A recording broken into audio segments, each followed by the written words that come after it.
Lideramos el camino de la opinión pública y buscamos que la cultura del debate alcance consensos y soluciones a los problemas de nuestro país.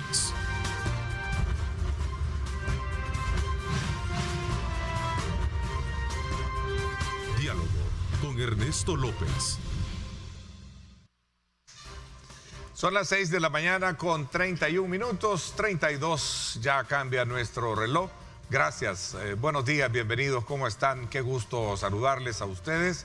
Gracias por esa fiel y permanente audiencia que tienen con nosotros para poder, desde luego, estar atentos a nuestra programación que arrancamos desde tempranas horas de la mañana con nuestros noticieros y ahora vamos en esta hora y media al análisis político de los temas que, como hace unos minutos se planteaba. En esta primera parte quiero darle la más cordial bienvenida al doctor René Portillo Cuadra, diputado del Partido Arena y actual jefe y coordinador de la fracción.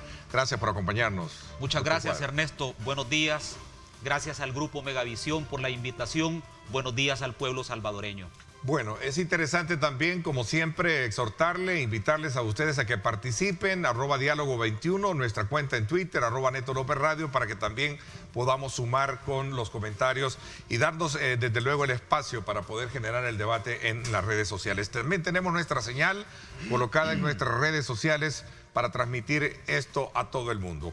Así es que desde ya, bienvenidos. A ver, doctor Cuadra, quizás la pregunta se esté de más, pero la forma o método de trabajo en la Asamblea Legislativa ha cambiado, ¿no? Y lo hemos visto en estas dos primeras sesiones plenarias. Sí, ha cambiado, sobre todo drásticamente. Creemos nosotros de que hay algunos aspectos que se deben mejorar, se deben repensar.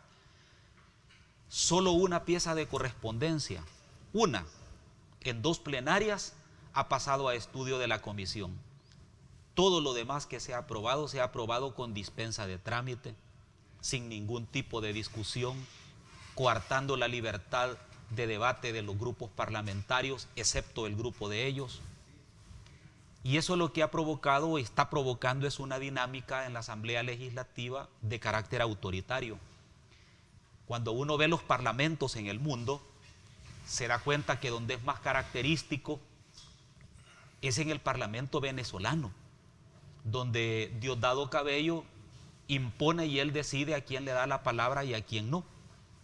Es decir, estamos llegando a una situación tan complicada en donde las leyes que se están aprobando en el país no tienen una discusión adecuada, no se conocen oportunamente, a tal punto que ayer a mí me sorprendió que se aprobó una ley, que es una ley que sin duda alguna más tarde lo vamos a retomar. Es una ley totalmente atentatoria contra la población salvadoreña, en donde se empezó la lectura del documento sin que los grupos parlamentarios de oposición tuviésemos el documento. ¿Cómo vamos a aprobar, acompañar o no con nuestros votos una ley que ni siquiera conocemos? Esta ley se llama Ley para el Uso de Productos para Tratamientos Médicos en situaciones excepcionales de salud pública provocadas por la pandemia COVID-19. Pero resulta que cuando nos dimos cuenta y logramos conseguir el documento, esa ley no tiene absolutamente nada que ver con productos de tratamientos médicos para el COVID.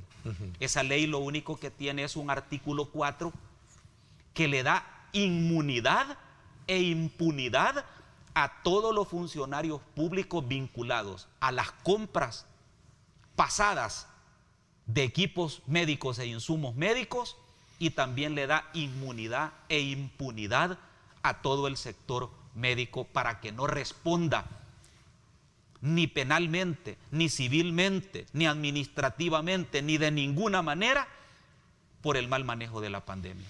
Sin embargo, parte del contenido con el cual ellos aprobaron esto, sostienen que es para poder ser expedito a la hora de poder hacer compras para atender el tema de salud y beneficiar a la población. Ese es el ropaje con el que venden la ley, pero no hay ningún artículo que diga eso.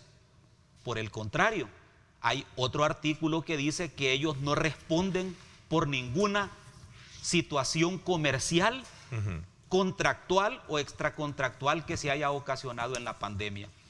Anoche me quedé leyendo, Ernesto, con mucho detenimiento, si en el mundo existía una ley como esta para poder contribuir al tema de los insumos médicos para el COVID. Y resulta que llegué a la conclusión que ningún país en el mundo, ninguna potencia en el mundo, ni país pequeño como nosotros, ha aprobado una ley como esta para darle inmunidad e impunidad por las compras realizadas en la pandemia. Esto hay que leerlo entre líneas porque tiene sus efectos. Recordemos que la semana pasada la CICIES presentó alrededor de 12 casos vinculados con el mal manejo de la pandemia. Recordemos que antes de que fuese destituido el exfiscal general de la República, viajó a Washington, donde se reunió con autoridades norteamericanas que sin duda alguna exigieron mayor efectividad del trabajo de la Fiscalía. Entonces, lo que están queriendo hacer con este tipo de leyes sin discusiones es ocultar y evadir la responsabilidad que ellos tienen en el mal manejo de la pandemia. Por ejemplo, si alguien fue encerrado durante 30, 40 o 60 días en un centro de contención sin tener absolutamente ningún síntoma de COVID, jamás podría reclamar con la vigencia de esta ley. Si a alguien le entregaron un cadáver que no era el de su familiar, que lo confundieron y le entregaron restos que no eran de su familia, nunca va a responder. Si no fueron oportunos en la atención médica y murió por negligencia, nunca lo van a atender. Si el ministro compró o cualquier funcionario compró insumos médicos con dispensa de trámite, como lo están haciendo ahora, sin seguir procedimientos legales, comprándole a sus familiares, nunca va a responder. Entonces, yo creo que este tipo de leyes que se están dando es parte de un abuso y de una matonería legislativa que el pueblo no espera ver. Esa es una de las cosas con las que lastimosamente hemos iniciado la legislatura. A ver, hay un elemento también que corresponde tratarlo cuando se hace una intervención de esta naturaleza. Expresiones de los nuevos diputados pertenecientes al partido Nuevas Ideas sostienen que esta era una de las... ¿por qué extrañarse ahora si en el pasado también ha habido una postura muy similar a la hora de no consultar leyes cuando los partidos tradicionales tenían precisamente el dominio de la Asamblea Legislativa? Bueno, pero ese argumento es sumamente débil porque entonces ellos que dicen, los mismos de siempre, vamos a cambiar el país para darle transparencia, los mismos de siempre no discutían las leyes y los aprobaban en madrugones. Eso es lo que están haciendo ellos. Entonces, ¿cuál es la diferencia entre ellos y nosotros? Si el pueblo supuestamente votó para que hicieran las cosas diferentes, pero si ellos lo están haciendo con los mismos vicios del pasado que criticaron, me parece que no tienen solvencia moral para venir a decir ni para decir eso. A ver, incluso para ser más exacto, no sé bajo qué contexto, por ahí anda publicado en las redes sociales un discurso que emitió en aquel entonces la diputada Milena Calderón de Escalón, donde habla precisamente de que se tiene, cuando es mayoría, se tiene esa misma facultad, le guste o no le guste, creo que incluso ocupa esa palabra, ¿no? O sea, no sé si está dentro del contexto propio de lo que a lo mejor argumentaba o salió del contexto, como decimos, cuando estudiamos ese tipo de discursos, ¿no? Tu pregunta me hace retroceder un poco a la presentación que hizo el señor presidente de la República al cuerpo diplomático el lunes, en cadena nacional el martes, en donde en 5 ocasiones les dice: nosotros tuvimos la mayoría de votos, nosotros fuimos electos por la voluntad del pueblo con mayoría de votos. Yo saqué tantos votos y los diputados sacaron el 75-80% de los votos. Y le di, en 5 veces se los reiteró. Yo quiero aclarar ese punto porque creo que es importante ilustrarnos todos. Un funcionario público de elección popular puede ser electo por el 100% de los votos, pero eso no le da derecho a pasar encima de la ley y de la Constitución. Al contrario, entre mayor legitimidad tiene del electorado, mayormente está obligado a respetar la ley y la Constitución. Y yo creo que en ese tipo de cosas hay que reflexionar porque aparentemente todo se escuda en que como tuvimos la mayoría de votos, nosotros podemos hacer lo que queramos. Falso, totalmente falso. La ley está hecha para que la respetemos los funcionarios y los ciudadanos. No significa que porque alguien obtiene una mayoría legislativa va a atropellar los derechos de otros como fueron atropellados los derechos de los ahora ex magistrados de la Sala de lo Constitucional y del ex fiscal que fueron destituidos sin juicio previo, sin notificarles siquiera que se les iba a iniciar un proceso de destitución, sin permitirles de que nombraran un defensor, sin notificarles de la imputación de delitos que se les hizo. Fueron separados de sus cargos sin el debido proceso legal. Estos principios son principios universalmente aceptados, que independientemente que tengan el 100% de los votos o no, deben de respetarse. ¿No tenían la licencia legal para poder hacer digamos, esos cambios? No, Ernesto. No. Y aquí entramos de nuevo a los artículos. Es decir, es una situación complicada porque ¿por qué crees que salió tan indignada la comunidad internacional convocada el día lunes en Casa Presidencial? Porque prácticamente la explicación jurídica que les dieron no soporta ni el más mínimo argumento, ni el más mínimo de razonabilidad. Bastaría replicar las palabras del nuncio apostólico, que les dijo: con la exégesis que han hecho, en el pasado también habían tantos tribunales como cabezas pensando. Por Dios, logren interpretar esas palabras. A las palabras del señor embajador de la Unión Europea fueron más claras cuando le dijo el secretario de Naciones Unidas, el secretario de la OEA, el gobierno de Costa Rica, la Unión Europea, todos pensamos de que han habido errores aquí, solo usted piensa que lo hizo bien. Por Dios.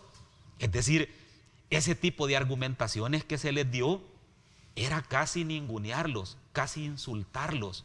Es insultar la inteligencia de una persona sostener que lo que ocurrió en esa destitución fue correcto. Es decir, ni siquiera hay que entrar a una valoración porque realmente no lo merece. Lo que sí merece una valoración es la actitud que, entre comillas, valiéndose de una mayoría que obtuvieron los votos, atropellan el Estado de Derecho y atropellan a la gente.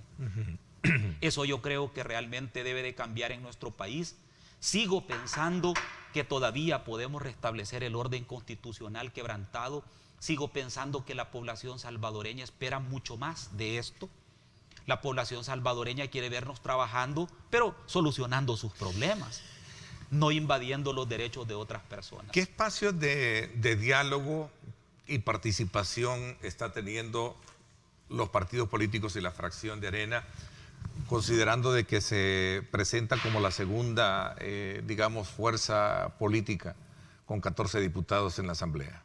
¿Qué espacios tiene? ¿No tiene ninguno? Ninguna. De las 20 comisiones, ¿cuántas tuvieron participación? Nosotros tenemos participación de las 18 en 20 comisiones. 18 son. Correcto. En 16 comisiones. Igualmente nos rebajaron un puesto en la Comisión Política y uno en la Comisión de Legislación y Puntos Constitucionales. Pero vayámonos al fondo. Más que el tema de las comisiones, es la pregunta que tú al inicio hacías. ¿Qué espacio de diálogo y negociación hay? Ninguna. Y tampoco vamos a suplicar en un espacio de negociación. No, nuestro trabajo está con la sociedad civil. Nuestro trabajo está con los sectores productivos, nuestro trabajo está con los salvadoreños en el exterior, nuestro trabajo está con la población. Ahí es donde vamos a enfocar el diálogo, la negociación, la concertación y las alianzas. ¿Por qué? Porque estamos totalmente convencidos que esa mayoría va a ser una planadora en todo lo que va a aprobar, independientemente de lo que tú digas o no digas, independientemente de si tienen la razón o no, independientemente de si es constitucional o no. Ahora, es importante entender cuál es el rol de una oposición en una democracia y en un gobierno autoritario. No es la misma situación. O sea, ¿en qué plano están entonces? En un gobierno democrático, la oposición actúa proponiendo, concertando, llegando a negociaciones, acompañando en el gobierno y construyendo país.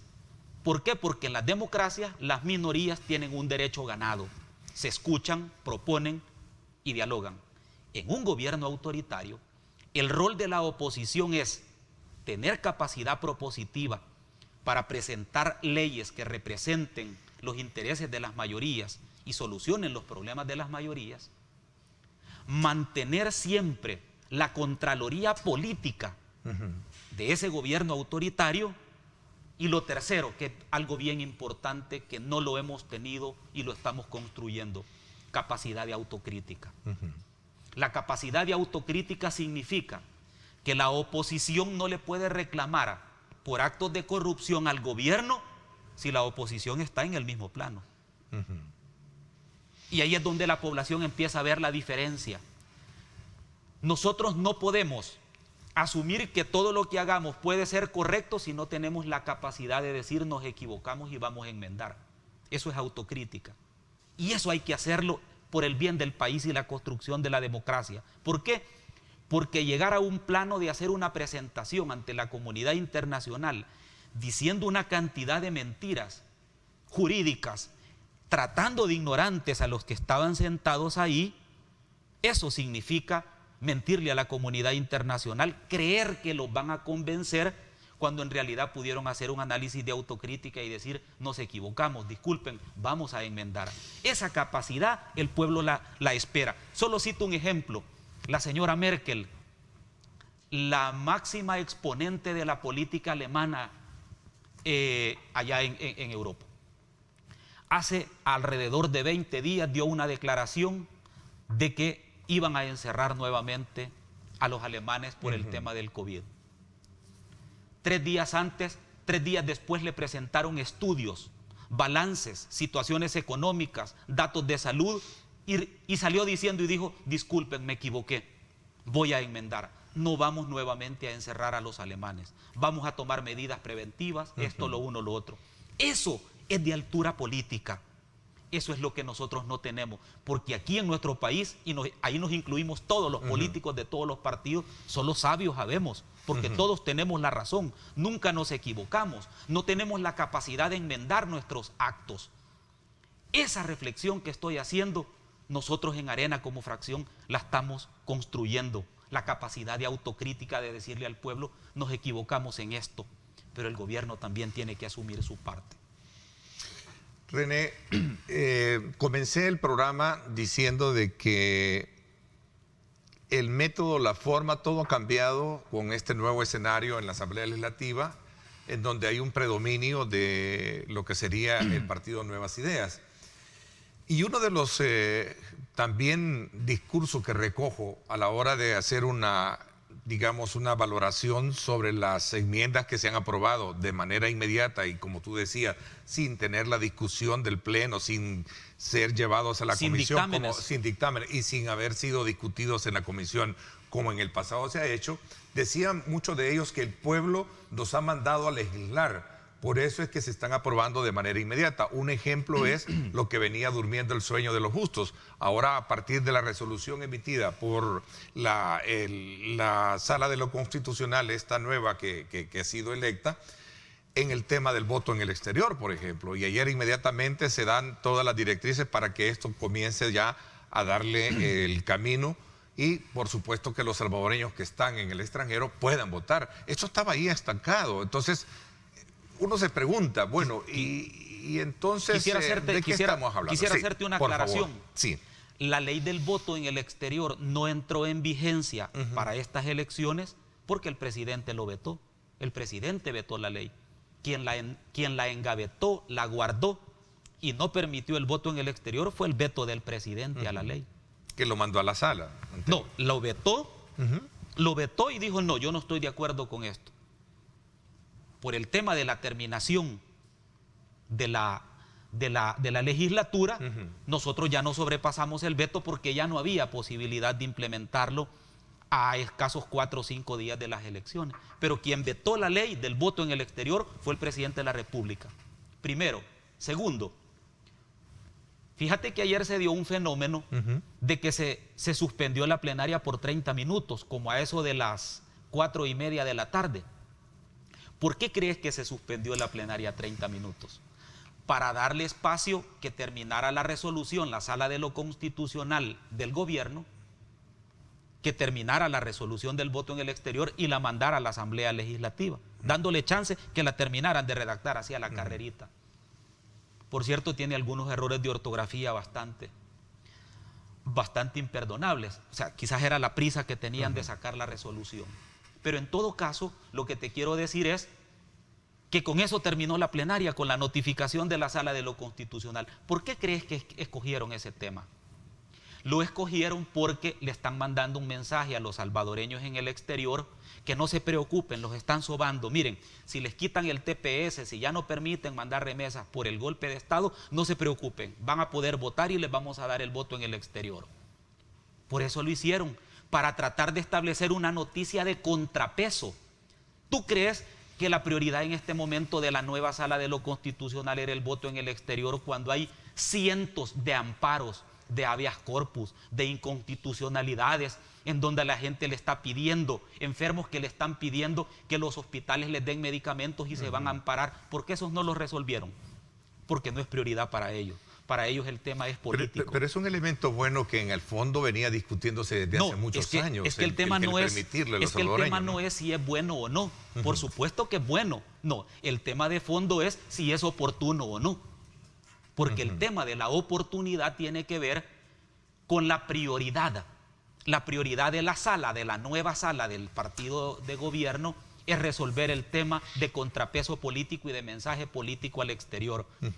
Pero la prioridad pudo haber sido resolver todos esos amparos de enfermos con cáncer, hemofílicos, pacientes que necesitan medicamentos porque no hay en los hospitales, se van a amparar, pero no les ha resuelto la sala. ¿Por qué?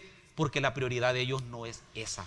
Ese es el tema de fondo. No es si es importante o no. Claro que es importante. Tan importante es que la legislatura anterior dictó una ley de voto en el exterior que vetó el presidente, como ya lo dije.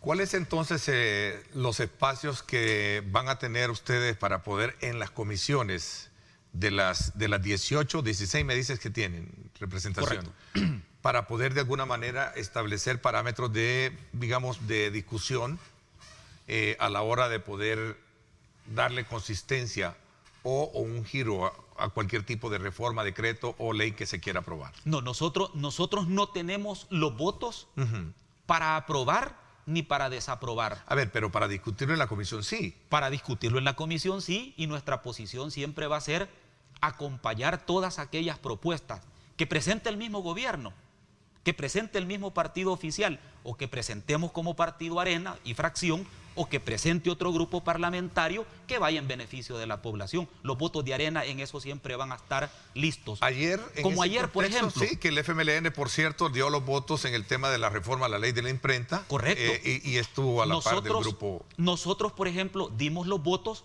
para que se le pagara el 50% del FODES a las alcaldías. Dimos nuestro voto y acompañamos esa propuesta de la bancada oficial. No hay ningún problema. ¿Necesitan los fondos las alcaldías? Sí, claro que sí.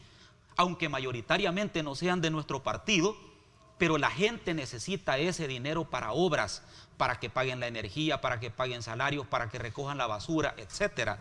Nosotros vamos a acompañar con nuestros votos este tipo de propuestas y decisiones. Se habla de que la fracción Nuevas Ideas y el grupo de partidos aliados están actuando de manera revanchista. Escuché decir algunos comentarios de diputados opositores.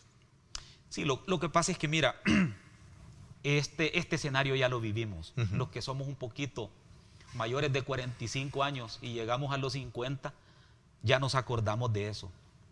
También en el pasado, cuando el Partido Demócrata Cristiano fue partido oficial, tenía el Ejecutivo, tenía el Legislativo y también gobernaba la Corte Suprema de Justicia, como ahora, tenía todo el poder.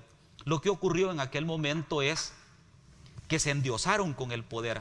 En aquel momento se embrutecieron con el poder y empezaron a hacer una serie de desmanes, de actos de corrupción, que llegó incluso hasta aquel famoso devolución del cheque de la vergüenza, que muchos nos acordamos, de actos de corrupción que muchos de ellos fueron perseguidos durante juicios y algunos quedaron en la impunidad porque en aquel momento no había la institucionalidad democrática o el avance que hay en este momento. En ese sentido, se empezaron a cometer una serie de abusos legislativos, ejecutivos y con el dinero, y eso lo llevó a que solamente estuvieran un periodo presidencial y posteriormente la gente los cambiara, porque la gente empezó a entender que el poder lo ocuparon para actos de corrupción, para tapar los actos de corrupción. Entonces, el presidente Duarte pudo haber tenido buenas intenciones, pero sus ministros hicieron un derroche de dinero y de despilfarro de dinero que lo terminaron, perdón la expresión, untando de corrupción a él también.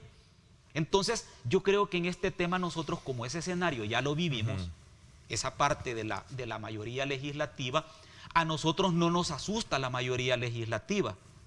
Democráticamente hablando, el pueblo habló y le dio a través del voto la cantidad de diputados que el partido oficial tiene. Y eso es parte de la democracia. Lo que pasa es que en política hay que distinguir una palabra que la quiero decir en tu programa, Ernesto, con mucha claridad. La palabra legitimidad. La legitimidad es un concepto en el cual se fundamenta el poder del funcionario público en sus decisiones. ¿Y qué es lo que ha habido hoy? ¿Un problema de legalidad o legitimidad? A eso Porque voy. esa es la discusión que se tiene en el contexto de todo esto. Y yo creo que este es el corazón de este programa. Mira, existen dos tipos de legitimidad. La legitimidad de origen y la legitimidad de ejercicio. La legitimidad de origen significa que el presidente Bukele ganó las elecciones de manera contundente porque el pueblo le dio su confianza que ganara en primera vuelta. Eso es indiscutible. Indiscutible. En estas elecciones, el pueblo le dio al partido oficial la mayor cantidad de diputados con su voto. Eso es indiscutible. Eso es democracia, eso es legitimidad de origen. Pero la legitimidad de ejercicio, eso significa que ese poder que se ganó legítimamente tiene que ser ejercido en base a la Constitución y a la ley. ¿Por qué? Porque los funcionarios no tenemos más atribuciones que las que específicamente nos da la Constitución y la ley. Si usted se sale de ese marco legal, usted rompe la legitimidad de ejercicio, porque el ejercicio del poder, usted está abusando de esa legitimidad que le dio el pueblo con su voto. Y eso es lo que está pasando en este momento. Que a nivel de ejercicio de poder, no se están respetando los límites de la Constitución y de la ley. Ese es el tema de fondo. Voy a hacer una pausa para cuando regresemos continuar con la discusión de estos puntos en la Asamblea Legislativa. Son las 6:59. Gracias por estar con nosotros.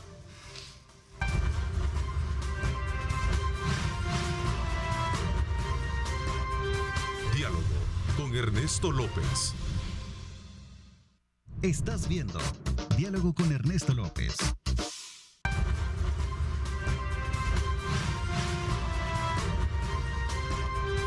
Diálogo con Ernesto López. No hay camino ni reto capaz de frenarnos.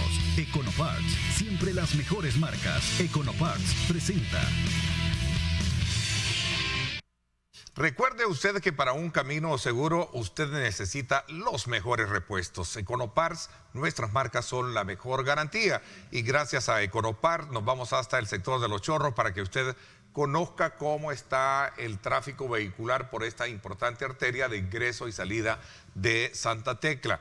Así es que desde ya aprecie usted carga vehicular para llegar a San Salvador, vía Santa Tecla, en este importante sector, aunque el tráfico va a paso lento. Gracias a Econoparts, recuerde, con las mejores marcas y la mejor garantía en repuestos.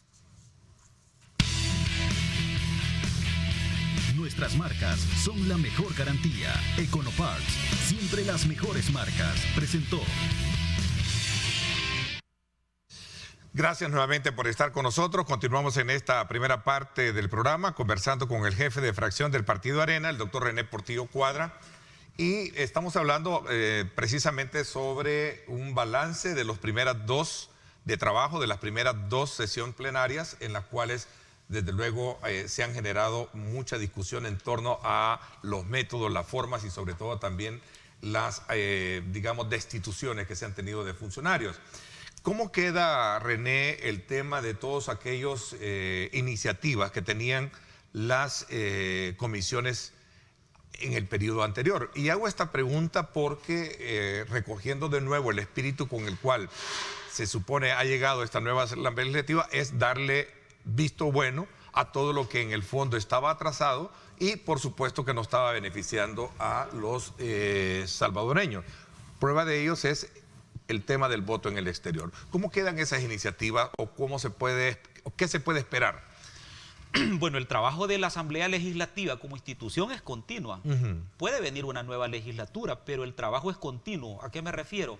A que si alguien presentó una moción legislativa hace 2 meses, esa moción legislativa tiene que pasar a estudio de quienes integren la comisión respectiva, aunque se haya presentado hace 2 meses. La comisión actual será la que decida si da sus votos o no da sus votos. ¿Y siendo expedito o dejándolo a un lado?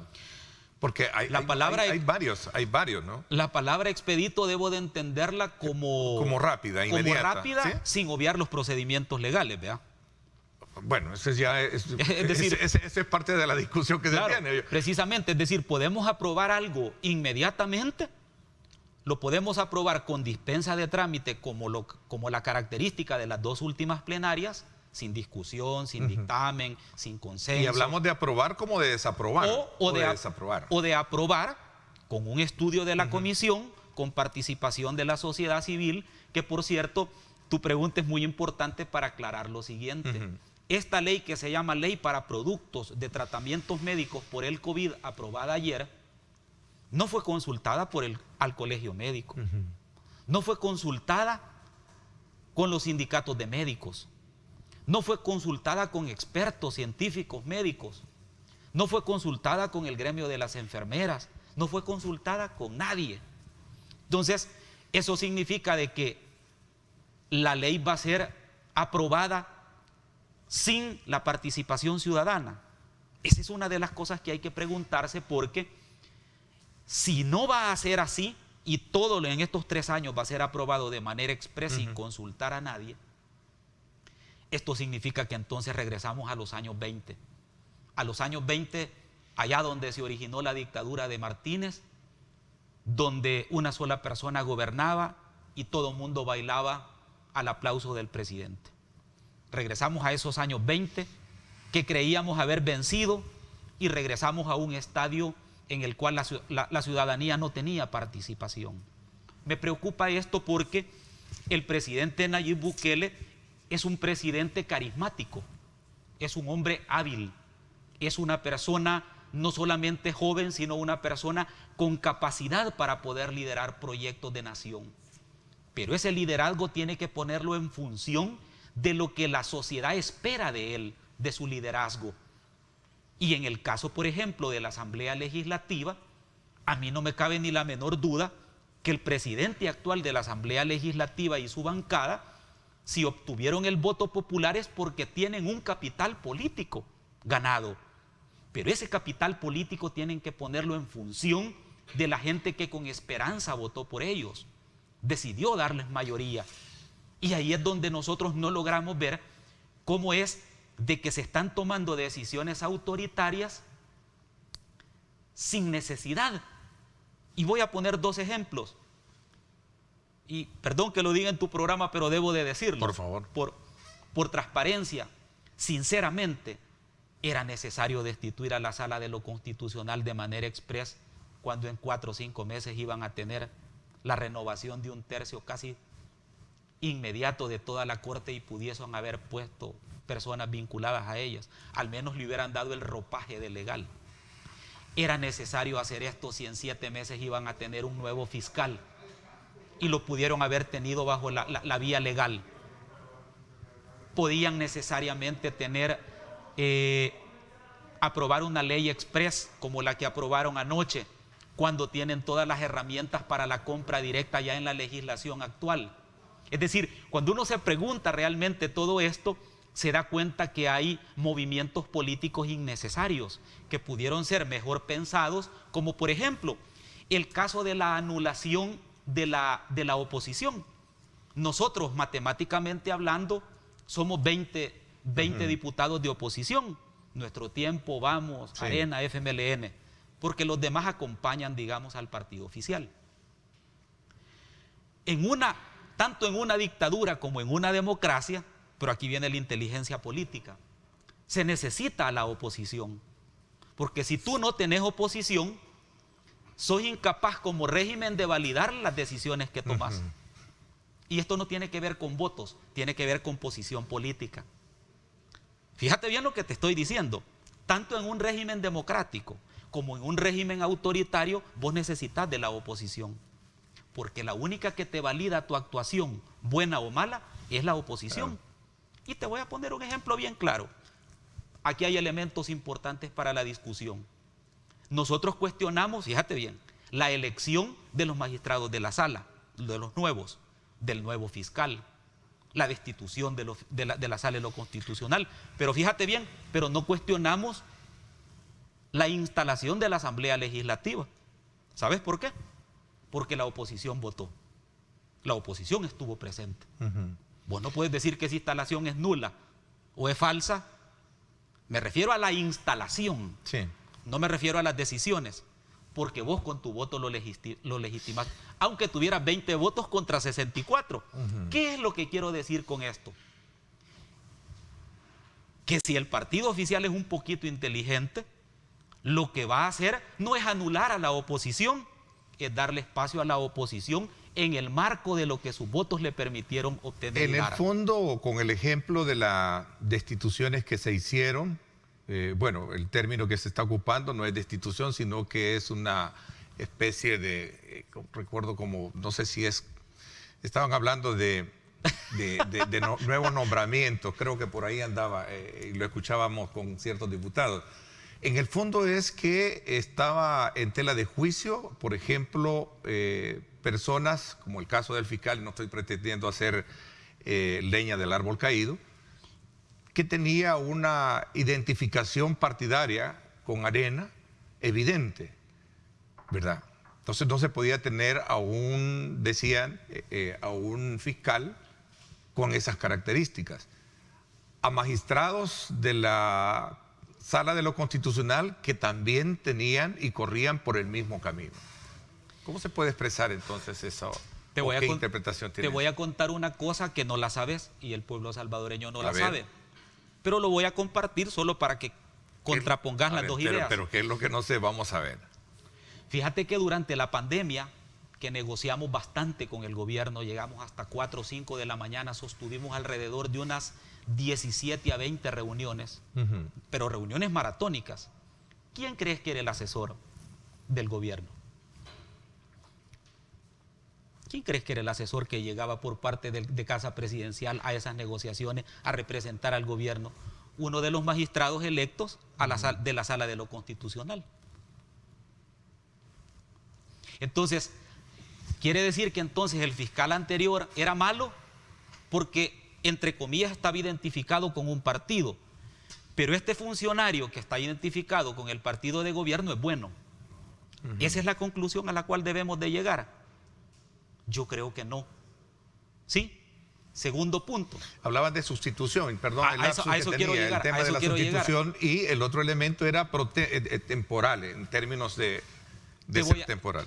Te voy a contestar la pregunta. El artículo 56 del Consejo Nacional, de la ley del Consejo Nacional de la Judicatura dice que las vacancias que ocurrieren, fíjate bien la palabra que ocupa, vacancia. Vacancia significa cuando el puesto está libre, ya sea por destitución, por muerte, por renuncia o por fallecimiento. La palabra vacancia abarca los 4 escenarios. Entonces, dice, las vacancias que ocurrieren serán llenadas con el listado que presentó el Consejo Nacional de la Judicatura. ¿Qué significa eso? Que vos no podés escoger al que vos querrás, sino al que está dentro del listado. 2 de los que están ahí como magistrados no forman parte de ese listado. Entonces ahí viene la pregunta de fondo. ¿Era necesario atropellar la institucionalidad democrática si al final tenías todos los votos a tu favor? Yo creo que no. Yo quiero insistir en este punto porque Los atropellos al Estado de Derecho que se están dando son políticamente torpes e innecesarios, porque ni siquiera se han preocupado de que tuviera un revestimiento de legalidad mínimo.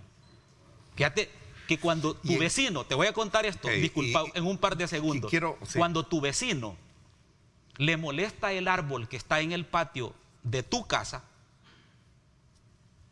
y corta las ramas y tú te molestas porque cortó las ramas, y viene él y te demanda en el juzgado de paz del pueblo de que por qué le estás cortando el árbol, ¿sabes qué es lo primero que hace el juez de paz?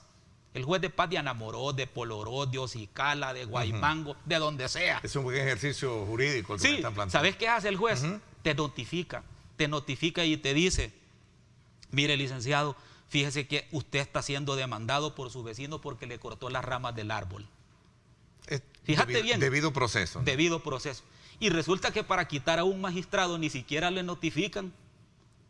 ¿Ves la diferencia? Insisto, se hablaba de sustitución, es decir, pero, ¿no? No, sí, claro, magnífico. Pero la sustitución es otra cosa. No, yo te estoy diciendo el debido proceso legal. Para cortarle la rama del árbol del vecino, el juez de paz te notifica, pero para destituir a un magistrado no le notifican. Corriendo en el tiempo, porque ya se nos agotó, bajo este horizonte que, como se plantea, René, ¿cuáles podrían ser las iniciativas o el rol que va a jugar Arena en los próximos días? Ya te lo comenté, pero te lo reitero. No, me refiero yo en términos de iniciativas, sí. En términos de iniciativas, alguna que... Muy rápido. Primero, nosotros queremos impulsar una nueva ley de probidad. ¿Sí? Ese es un punto que creo que es importante. Segundo, nosotros queremos profundizar en la elección de funcionarios de segundo grado con la reforma al procedimiento de cómo deben de elegirse, cómo deben de motivarse la selección. Tercero, nosotros vamos a seguir acompañando la ley de aguas, creemos que es importante.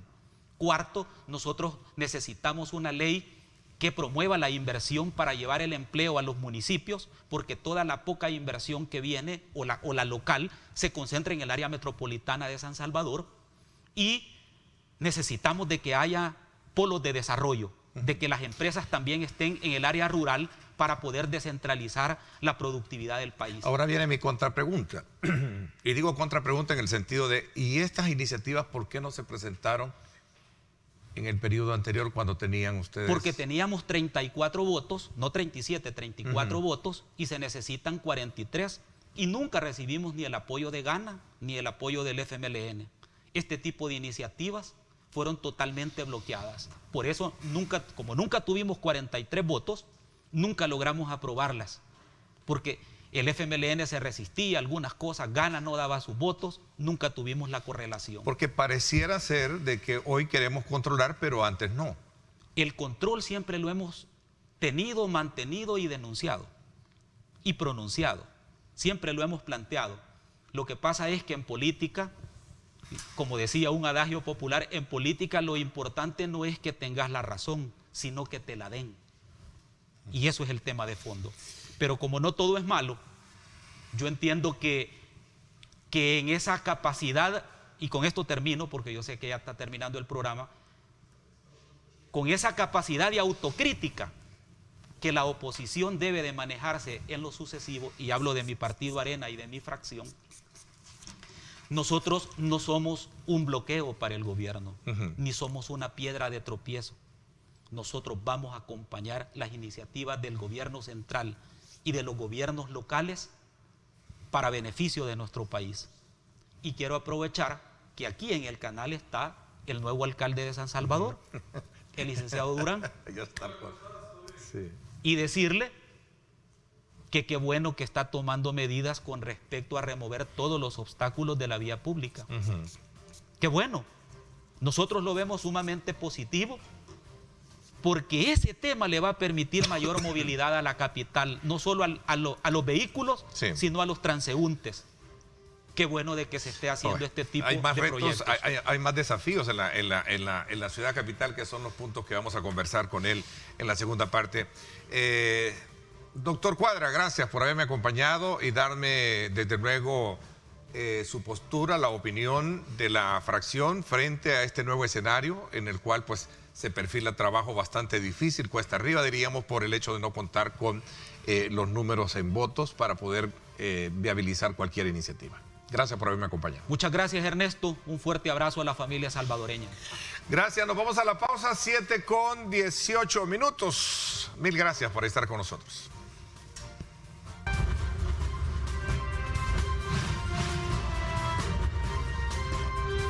Diálogo con Ernesto López. Estás viendo Diálogo con Ernesto López.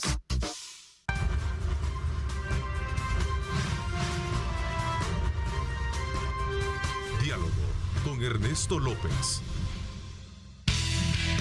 No hay camino ni reto capaz de frenarnos. Econoparts, siempre las mejores marcas. Econoparts presenta. Bueno, recuerde usted lo importante que para un camino seguro usted necesita los mejores repuestos y por eso Econopar le da las mejores marcas con la mejor garantía. Recuerde, Econopar también le da a usted la oportunidad de conocer cómo está el tráfico en la avenida Jerusalén a esta hora, que no es nada extraño saber que hay una carga vehicular, por supuesto, para que usted también tome en consideración vías alternas a esta hora de la mañana. Recuerde, Econopar le tiene los mejores repuestos con las mejores marcas y la mejor garantía. Nuestras marcas son la mejor garantía. Econoparts, siempre las mejores marcas. Presentó. Quiero darle la más cordial bienvenida al alcalde de San Salvador, Mario Durán, que nos acompaña también en esta segunda parte del programa. Gracias por venir, alcalde. Gracias, Ernesto. Un saludo a todos los hermanos que nos están viendo a través del medio de comunicación de Canal 21, de tu entrevista. Especial saludo a todos los hermanos en el exterior que siempre están sintonizando y pendientes de todo lo que está sucediendo. Gran noticia la que se daba ayer de parte de la Asamblea Legislativa. Van a poder participar de las siguientes elecciones. Diputados y alcaldes van a poder ser inscritos. No importa dónde vivan, pues los hermanos en el exterior tienen gran derecho a participar de estas elecciones, de esta democracia y por supuesto al entender perfectamente que son ellos los que con sus remesas pues mantienen parte de la economía de este país, pues también tienen derecho a decidir, ¿verdad? Sí, así que un saludo especial a todos los hermanos en el exterior que siempre se les recuerda con mucho cariño. Y a propósito, creo que es bueno resaltar y destacar digamos, esta decisión, sobre todo porque muchos salvadoreños que también tienen influencia con sus remesas, tienen también derecho, y era una deuda de país la que se tenía con respecto a esto. Yo creo que contigo lo conversábamos antes. Sí. Bueno, tú ¿verdad? lo sabes, y no es la primera vez que lo digo en televisión. Sí. Yo también he sido diáspora, he vivido Sí. en el exterior, he vivido lo que es pues extrañar esa pupusa o extrañar este ambiente tan rico que es nuestro país, y también obviamente he llorado con el himno nacional en el exterior, y etcétera. No digamos a la hora de poder tomar decisiones. Exactamente, sí. cuando uno está por allá quisiera poder influir y poder hacer algo diferente para nuestro país, y bueno, con el tiempo esto se ha logrado, ¿verdad? Y gracias a Dios, pues ahora es una realidad y vamos a estar viéndonos en 3 años. Sí, y no solo esa noticia creo que copa, me imagino, el ADN de los alcaldes, porque también está la aprobación del FODES, del 50% del destino, ¿cierto? Sí, un gran trabajo de parte. Quiero felicitar también al ministro de Hacienda. El día de ayer cumplía años, así que desde aquí...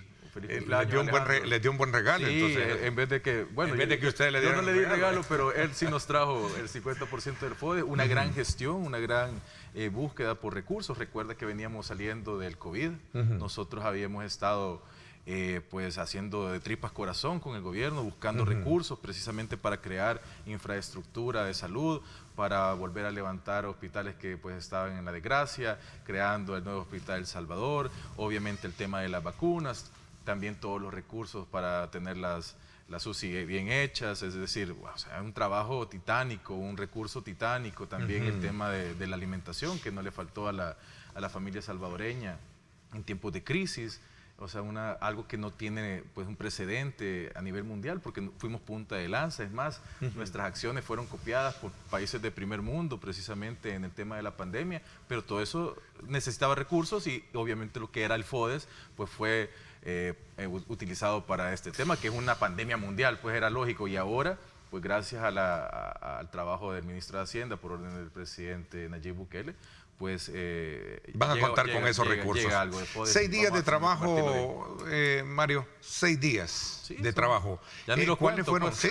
Ya no los cuento. Sí, ¿cuáles fueron los primeros ya? ¿Cuáles son los primeros pasos? Porque sin duda alguna San Salvador representa, y creo que no es extraño para ti, tú has trabajado en la alcaldía de San Salvador y sabes que San Salvador está lleno de complejidades, ¿cierto? Por supuesto, sí, es bastante complejo. ¿Qué es lo prioritario para hablar un poco? Porque entiendo que un funcionario como tú, lo primero que dice es ¿cuál es la prioridad? ¿Qué es lo que vamos a resolver? Sí. Bueno, Sí, era obvio, ¿verdad? Ya te diste la respuesta. También las personas se respondieron en sus casas o ahí si nos ven a través de las redes sociales. Sí. Efectivamente, el tema de la basura, Sí. ¿verdad? Había una crisis sanitaria, estábamos a punto de estar en una situación bastante crítica. Ya habían algunos pues, casos de diarrea de niños por el tema de las moscas. Todo este tema estaba complicando. Y lo primero es la salud de los salvadoreños. Lo primero es atacar aquello que puede generarle condiciones a la salud de los capitalinos. Entonces fuimos tras esto, fuimos a trabajar 72 horas, montamos el plan más grande de todos los tiempos en la historia de El Salvador de recolección de basura. Esto gracias al apoyo pues decidido de la Presidencia de la República, de nuestro presidente Nayib Bukele, que a través de sus ministros, Romeo, y también del viceministro Osiris Luna, nos pusimos en función de ello. Y bueno, para decirte el número, eran más de 200 camiones recolectores solo en San Salvador, en el municipio, 24 horas porque tuvimos jornada mañana, tarde y noche. Más de 2.000 compañeros salieron a las calles a recolectar la basura. Si no hubiese sido de esta manera, hubiese sido imposible hacer esta tarea en 72 horas. Bueno, al final los datos creo que en este momento ya están desactualizados. Tuvimos 10.000 toneladas de basura recolectada, fue el dato final. Hemos iniciado con el barrido, con la limpieza de drenajes, etcétera. O sea, fue algo verdaderamente sin precedentes. Menos de 72 horas y nosotros estamos dándole la buena noticia a los capitalinos de que la recolección de basura había sido un éxito. Obviamente nosotros nos mantenemos ahora en nuestros circuitos regulares. Obviamente siempre vamos a encontrar alguno que otro basura en la calle, pero esto pues ya también parte de la cultura que tenemos que ir cambiando de los capitalinos. En este tiempo se dio un fenómeno. Las personas no recibían el tren de aseo, no recibían al recolector en su casa y empezaron a generar este tipo de depósitos. Este tipo de depósitos ahora parece que se ha generado como una costumbre. Es importante decirle al capitalino que esta administración va a estar recolectando la basura de manera regular, como era en tiempos del presidente Nayib Bukele, así que evitemos este tipo de acciones porque no despreocúpense, nosotros vamos a estar pues pasando por sus casas. El tema es difícil, es duro para la alcaldía de San Salvador. Yo, por ejemplo, encontré... Porque es un tema de cultura y educación también. Y nosotros vamos a ir sobre esa línea exacto, también. Y vamos a emprender grandes programas educativos en las escuelas junto con la ministra de Educación, y también vamos de parte de la alcaldía de San Salvador a generar capacitaciones en diferentes sectores, pero regresando al punto de la recolección, comentarte que cuando llegamos a la alcaldía de San Salvador, los camiones recolectores no tenían ni combustible, no tenían diésel para operar.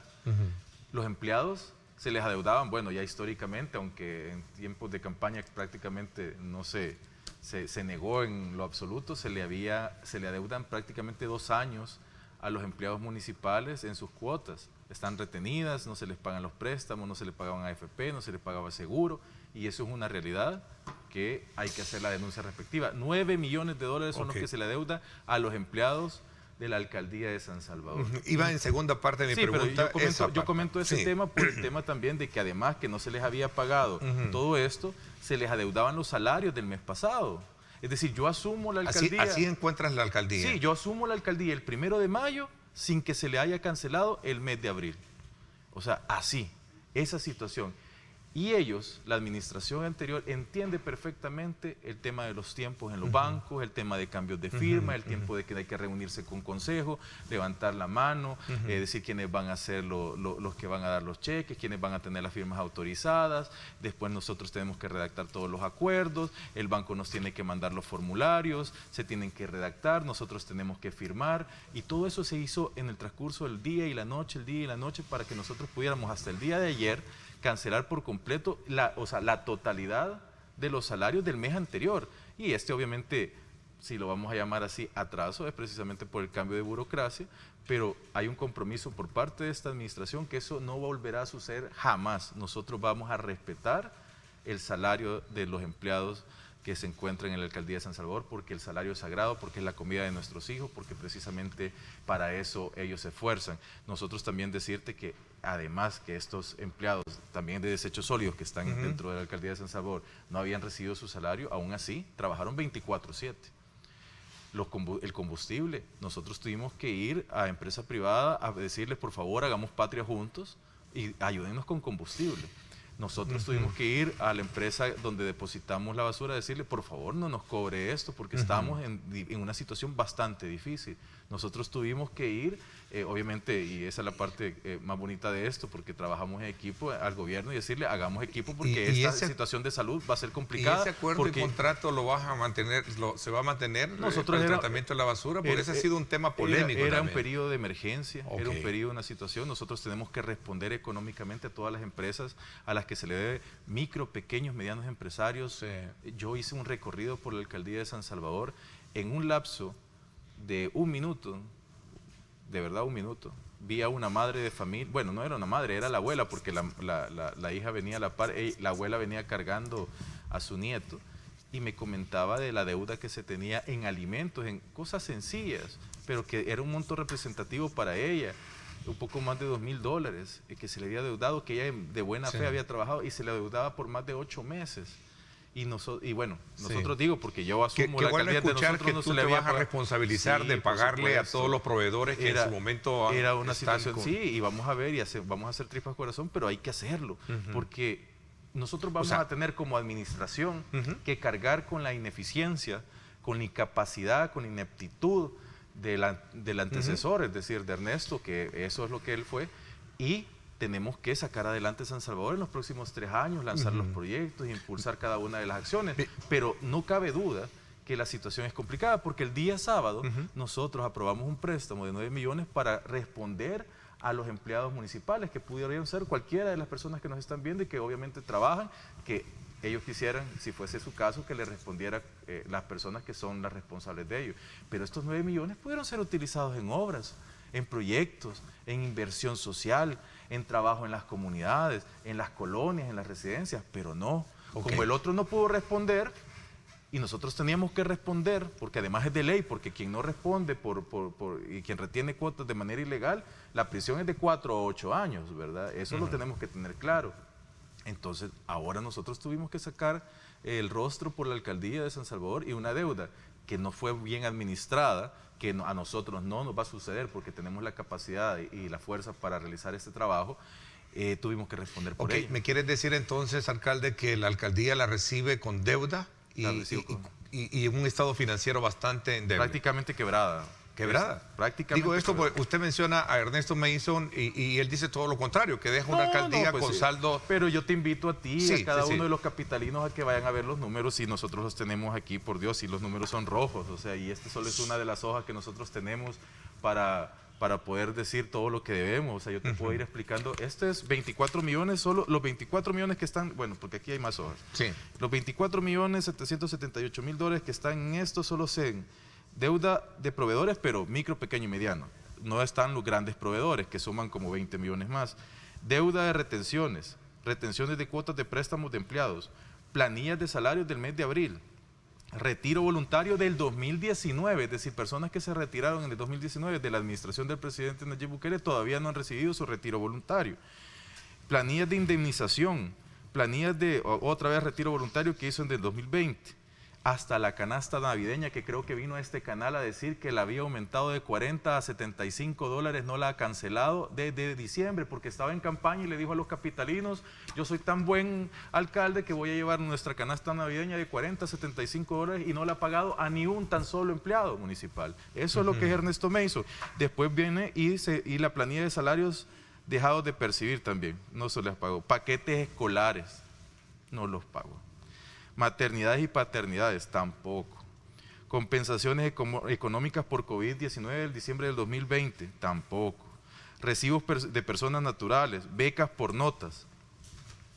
Es decir, eso solo esto, y aquí no está todo. Esos son cuadros de deudas. Ernesto, yo me vine aquí con la documentación que teníamos el sábado en la madrugada. Nosotros todavía estamos en el tema financiero viendo cada uno de los detalles, pero hemos tenido que trabajar en varias áreas. Hemos tenido que trabajar en el pago de los salarios adeudados, que ya por sí mismo es un gran trabajo porque tuvimos que cambiar todas las firmas de la alcaldía de San Salvador, pero lo hicimos en tiempo récord realmente, como te digo, el día de ayer. No hubo transición, ¿verdad? No hubo comisión de transición. Porque jamás ellos llevaron... Y no pudo haberse aclarado todos estos términos. Bueno, yo te comento cómo funciona la transición. La transición, nosotros mandamos la nota a la Corte de Cuentas para hacernos parte en el equipo de transición y tuvimos a nuestra representante, que era nuestra síndica, y el equipo de Ernesto Mason, que siempre dijo que había equipo de transición, pues jamás envió una nota, y eso lo puedes corroborar también en la Corte de Cuentas. El día viernes nosotros asumimos, obviamente esta administración no tiene ningún interés de beneficiar a los capitalinos, y nuestros equipos llegaron a tomar posesión prácticamente con un tema de hecho, pues a llegar y decirles, bueno, nosotros somos las futuras jefaturas, por favor empécenos a informar, porque no tuvimos ni recibimos nada de parte de ellos. Ahora, aquí empieza obviamente un tema de Corte de Cuentas, un tema de auditorías tanto internas como externas, 1, 2 o 3, las que sean necesarias, las ICIES. ¿Y ya se tiene definido el camino a seguir en esa materia? Sí, nosotros todo esto lo vamos a hacer, Ernesto. Estamos tomando posesión de una manera muy rápida y muy eficiente, porque estamos llevando también los puestos de confianza a cada uno de los lugares para que tomen y para que hagan la radiografía de cada una de esas situaciones, y en ese camino también nosotros tenemos, además de pagar, tenemos que ver cómo le ponemos combustible a los camiones, tenemos que ver cómo volvemos a hacer operativos en el tema territorial para poder, los parques, las plazas, la iluminación y todo aquello que conlleva la alcaldía de San Salvador, que son servicios básicos que no se estaban prestando ya. Y bueno, obviamente el tema de las auditorías, hemos tenido un tan solo consejo, y bueno, muchos de los problemas de la alcaldía de San Salvador, bueno, por lo menos los principales, que es el tema de la basura. Y el tema de las retenciones ilegales que había hecho el antecesor, pues ya están caminando. Eso es importante, porque cuando nosotros decimos en 72 horas vamos a recoger la basura de San Salvador, cuando hay 10.000 toneladas en la calle, no es algo sencillo, es algo impresionante, es algo que no tenía precedente en nuestro país, es algo histórico, pero lo logramos. Lo logramos gracias a la ayuda del presidente Nayib Bukele. Cuando nosotros decimos las prestaciones, estás hablando que las prestaciones que nosotros les vamos a cancelar, porque aún, pues eso también es otro proceso de firma, son una cantidad de bancos a los que hay que trabajar. He pasado todo el día de ayer, prácticamente 2 horas, firmando con bancos, con diferentes bancos donde se encuentran los depósitos de nuestros empleados, para poder llegar a este punto, pero son 9 millones, esos 9 millones los adeudó el anterior alcalde por 2 años, y todavía nosotros no hemos llegado al punto, Ernesto, en el que podamos decir dónde y cómo y qué se hizo ese dinero. Vamos a hablar de eso cuando regresemos. Voy a hacer una pausa. ¿Cuál será el estilo de gobernar? ¿Qué tendrá el alcalde como alcalde? ¿Qué tendrás como alcalde? ¿Habrá rendición de cuentas periódicas? ¿Se va a acercar al gobierno, a la asamblea, hoy con todo este nuevo escenario y la configuración que tenemos? Estas son preguntas válidas. Y otro de los elementos que lo voy a hacer a título, siendo capitalino y creo que muchos estarán de acuerdo, es el problema de las calles. Sí, terrible. Es un tema terrible, después de la basura. Y con el agravante, y en esto quiero que tengan... Vamos a hablar de eso cuando regresemos. ¿Te parece? Voy a hacer una pausa. Gracias, 7:39. Gracias por estar con nosotros.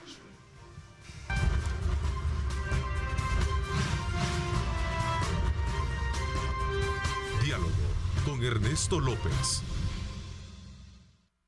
Estás viendo Diálogo con Ernesto López.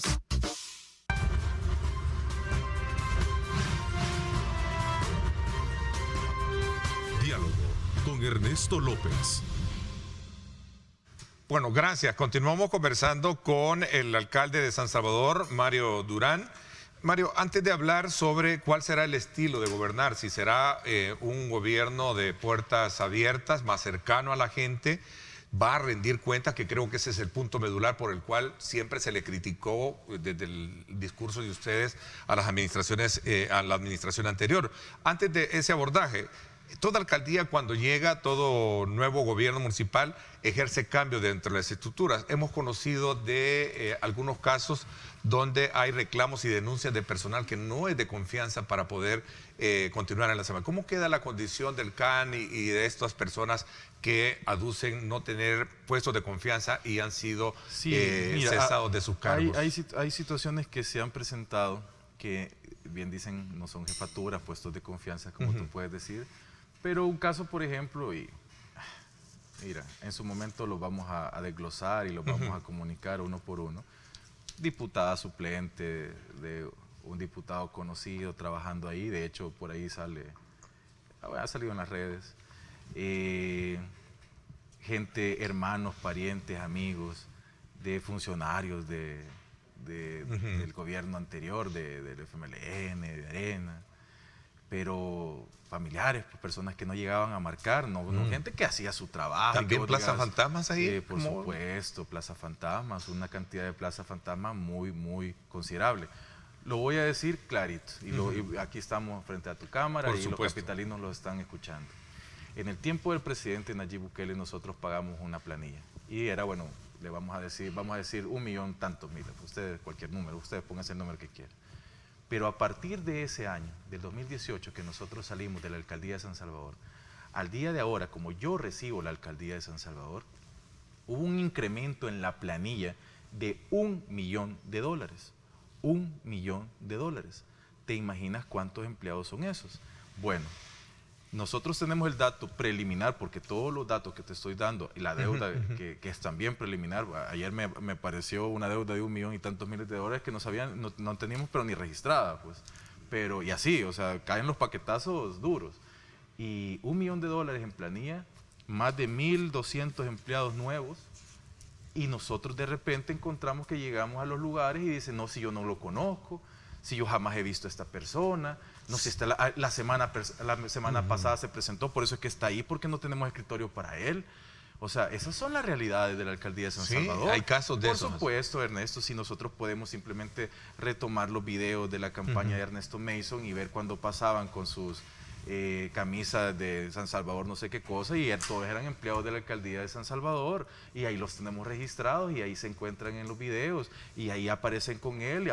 Bueno, una vez los vistió a todos de diferentes partidos políticos y los puso detrás de él, una vez que apareció en un estado, digamos, un poco complicado, pues ahí también están los videos.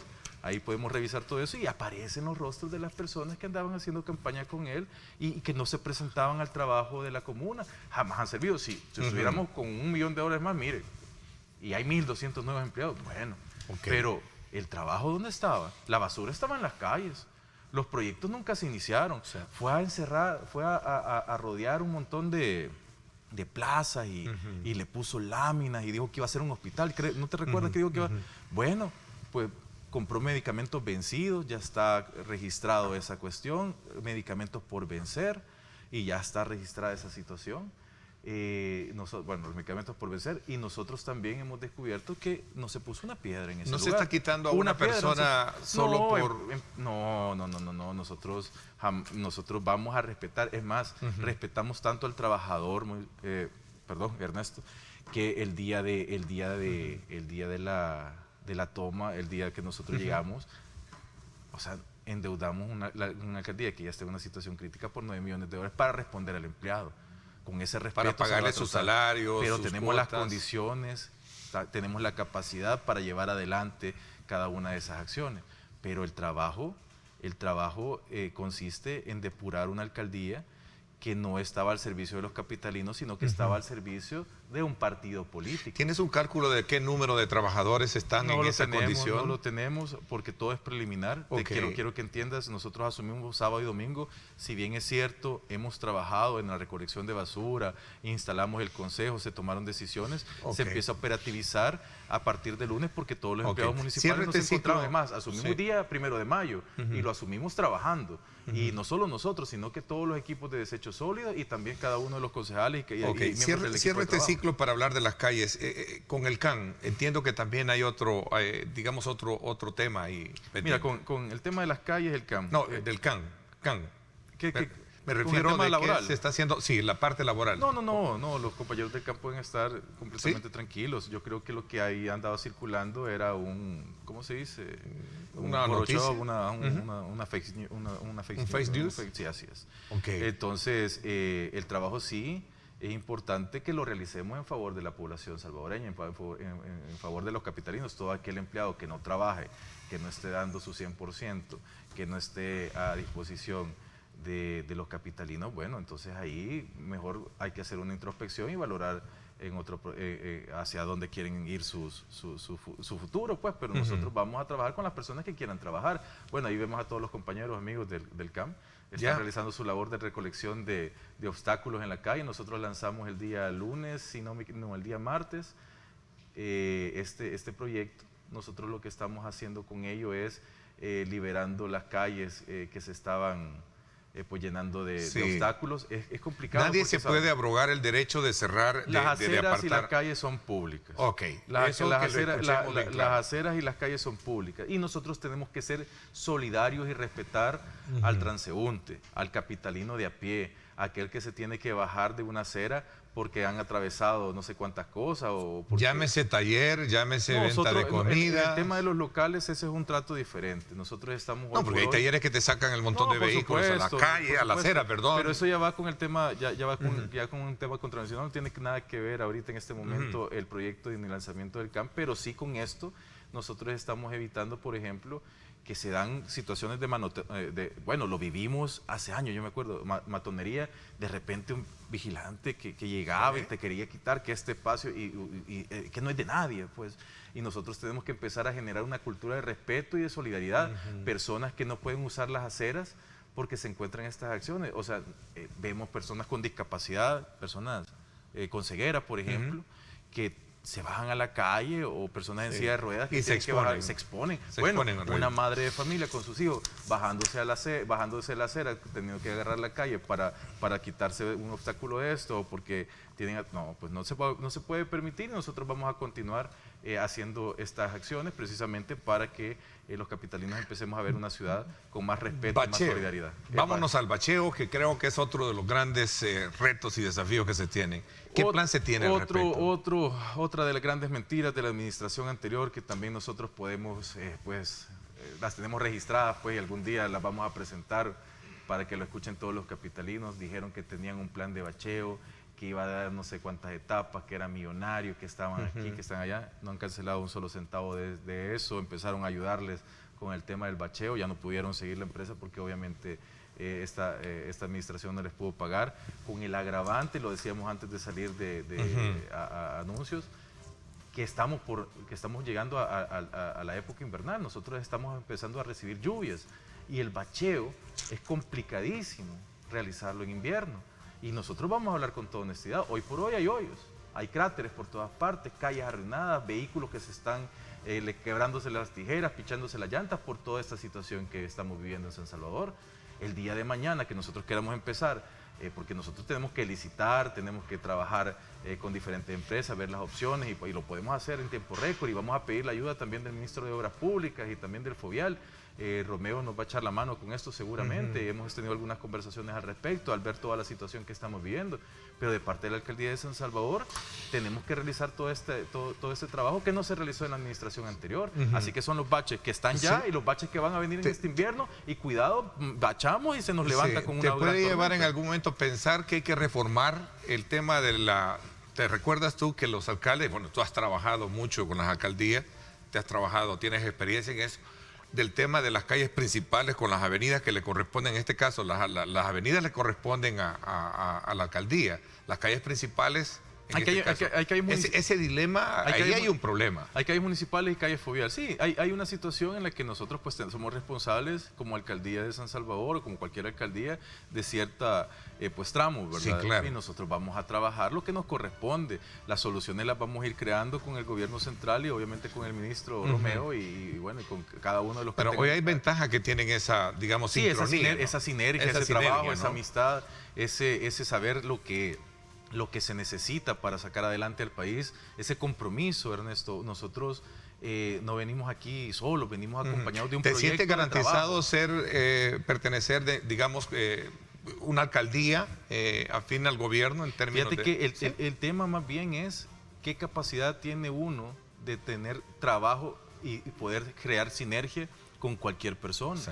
Nosotros hemos llegado a hablar con gente que no es afín, digamos, a nuevas ideas, vas a tener la capacidad, que nos ha apoyado.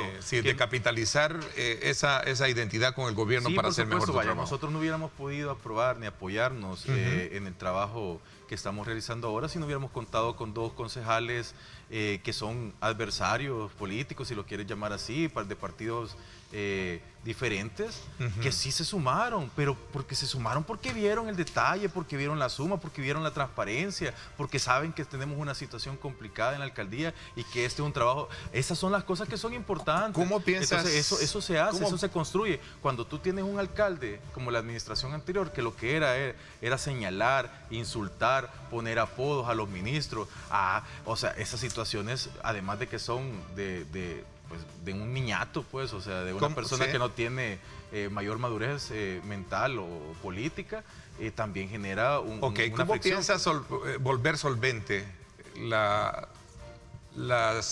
finanzas de la alcaldía? Voy a hacer una pausa y regresamos, porque ya el tiempo se nos está agotando. Vamos a la pausa y regresamos.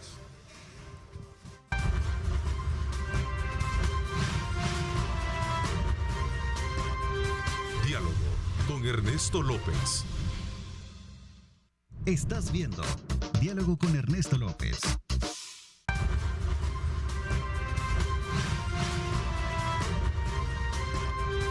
Diálogo con Ernesto López. Vamos a correr en el tiempo porque ya se nos está terminando el espacio. Alcalde, ¿cómo piensa solventar o elevar a la calidad de solvente la situación financiera de la alcaldía bajo estos parámetros que usted sostiene y nos muestra que han habido muchas deudas? Sí, muchísimas. Nosotros, bueno, en automático, cuando asumimos la alcaldía de San Salvador, la clasificación de la alcaldía pasa a B, se mantenía en C porque había, bueno, C es nula confianza en la persona que está dirigiendo la institución, o sea, es la peor calificación. Bueno, hay peores pues, pero digamos que en eso ya no tenés ni siquiera opción a préstamo. Nosotros aumentamos a B en automático, como te digo, porque hay una confianza que también tenemos que demostrar que podemos llevar y sacar adelante. La banca conoce la situación de la alcaldía de San Salvador, pero bueno, gracias a esa confianza que se obtiene y a la que tenemos que responder, podemos empezar a generar refinanciamientos, podemos optar a préstamos y también dentro del marco de la responsabilidad financiera. Tenemos que hacer ajustes en la alcaldía de San Salvador precisamente para que nosotros podamos salir adelante. De repente, como tú veías ahí una cantidad de plazas que uno no entiende para qué servían. De repente nosotros también veíamos que cada uno de sus concejales se repartían todas las autónomas y cada uno de ellos cobraba cada uno de las dietas. ¿Cómo todo eso hay que reducirlo? Consejo? Veíamos el tema de los viajes y los viáticos que también estaban a la orden del día. O sea, todos esos ajustes se van creando y nosotros vamos generando un ahorro que de a poco va a ser representativo. Pero la alcaldía de San Salvador va a salir adelante en esta administración y nosotros no vamos a permitir que vuelva a caer en una situación ¿Cómodo con el actual consejo? Bueno, el trabajo sí, digo, nosotros, en cuanto al consenso, mira, yo hablaba de la participación, siempre el tema de rendición de cuentas, ¿no? Te voy a comentar algo. De repente estamos viendo el tema sobre el préstamo para el pago de los trabajadores. Un pago que por ley, ¿verdad? Te estoy hablando de que si no se entrega es delito de 4 a 8 años. 4 a 8 años, que alguien tendría que responder por esos delitos que se cometieron en la alcaldía de San Salvador y tendrá que ser así. En su momento vamos a dar toda la documentación.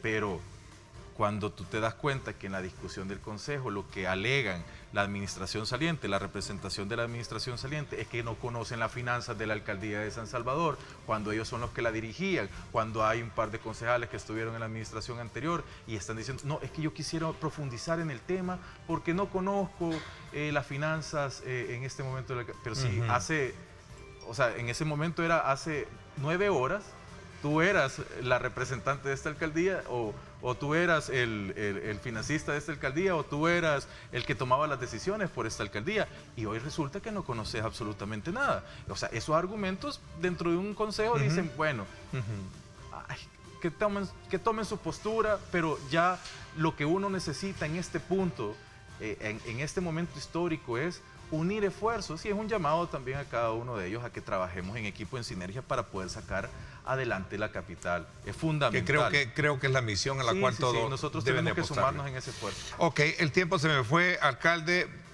Creo que esta es la primera de muchas que vienen por delante para poder de alguna manera informar a los capitalinos sobre las acciones que se van a hacer en pro de la ciudad. Así es que muchísimas gracias por habernos acompañado. No, gracias a ti, que Dios te bendiga, que Dios bendiga a cada uno de los capitalinos, a todos los hermanos en el exterior. Bendiciones y bueno, a seguir adelante, que hoy puede ser un gran día. Adelante. Gracias, alcalde de San Salvador. Ya nos hablamos así rapidito y a los preparativos de cara a 2 meses estamos ya para celebrar las fiestas patronales. No, eso vamos a ver que valorarlo, vamos a ver el detalle, vamos a ver la evolución del tema, de todo el tema COVID. Nosotros eso vamos a ser muy responsable, lo vamos a tratar con el gobierno central, con nuestro ministro de Salud y obviamente con el presidente Nayib Bukele, pero el tema siempre hay que entenderlo, es el bienestar para la mayoría, eso es lo que a nosotros nos interesa. Gracias. Por mi parte, esto es todo por hoy. Pásenla bien y como siempre recuerden lo más importante, amar a Dios sobre todas las cosas.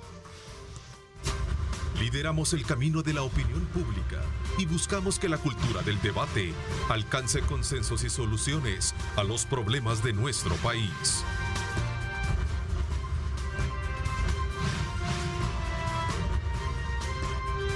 Diálogo con Ernesto López.